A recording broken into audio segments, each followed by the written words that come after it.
अनु कुठे आहे? गोळ्या आणायला गेली तुमच्यासाठीच. तुझ्यासाठी कॉफी आणली आहे. खाली घेणार आहेस की इथेच घेणार आहे मी? आज काम नाही वाटतं तुला? जायचंय ऑफिसला, उशिरा जायचंय. तुला अभ्यास नाहीये का आज? आहे ना, पण माझ्या बाबांना बरं नाहीये ना, आणि अशा वेळी बाबांबरोबर घरातल्या माणसांनी असणं गरजेचं आहे ना. बाबा, बरं वाटतंय ना तुम्हाला? बिहू, लवकर आलीस तू? अगं आणि शनाया, तू इथे आहेस का? मी तुला खाली शोधत होते. तिला घर माहिती आहे ग, बाबांनीच दाखवलं नाही का? हा बरोबर. ताप आहे का हो? हो आहे. इकडे या, दाखव. हा, मी गोळी आणली. पिऊ, पाणी दे ग जरा. बरं वाटेल तुम्हाला हा गोळी घेतल्यावर.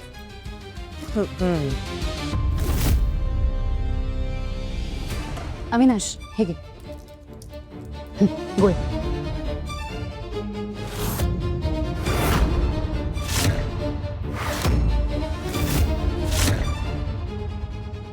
काय बघत बसलाय? ती कधीची गोळी धरून आहे, घ्या ना.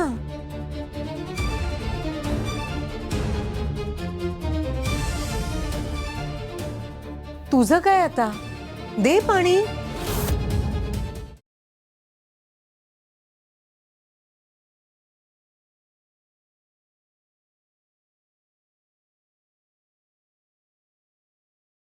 दे इकडे.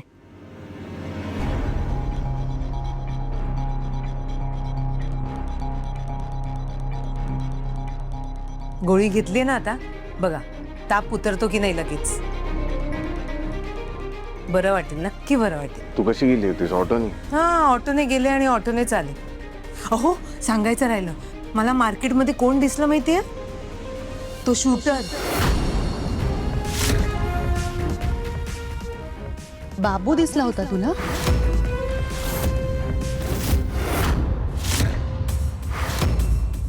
कोण बाबू?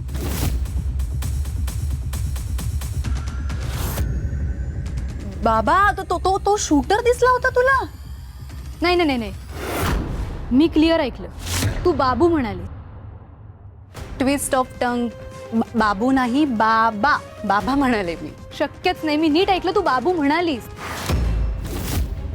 ऐक ना पिऊ, पिऊ अभ्यास करायला जा. अहो पिहू, मी आले ना आता. तुझा अभ्यास कर. तू काय सांगत होतीस? हो, मी औषधं घेतली आणि रिक्षा स्टँडकडे जात असताना अचानक हा समोर आला माझ्या.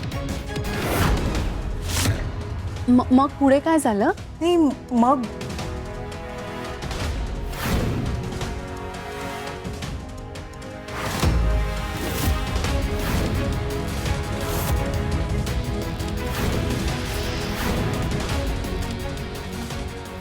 आणि पळून गेला होतो. तू पोलिसांना कळवलंच काय? कळवलं मी.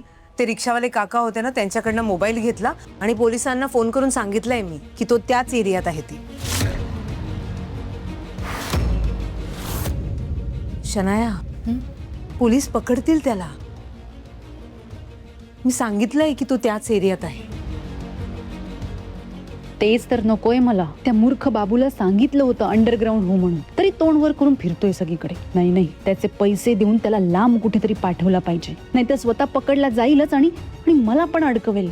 शनाया, तू नको टेन्शन घेऊस. पोलीस त्याला नक्की पकडतील. बरं अनुप्रिया, मी निघते. मला ऑफिसला जायला उशीर होतोय. अविनाश, तू आराम कर आणि ऑफिसला नाही आलास तरी चालेल. मी येईन परत भेटायला. Bye bye Anupriya. Bye bye. अहो, औषधं घ्यायच्या आधी ना मी देवळात गेले होते, तर गुरुजींनी हा अंगारा दिलाय.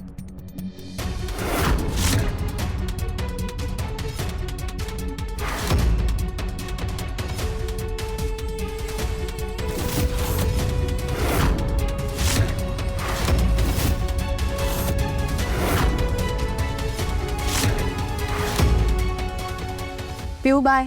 उद्या किती वाजता येणार आहेस तू?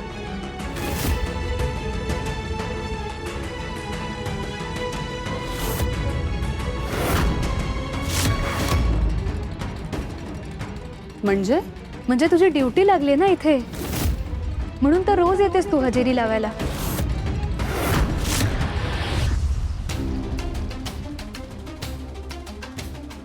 पिऊ बाळा, मोठ्याशी असं नसतं बोलायचं. मोठ्यांशी कसं बोलायचं, कसं नाही बोलायचं, हे सगळं शिकवलंय मला माझ्या आईने. आणि तेच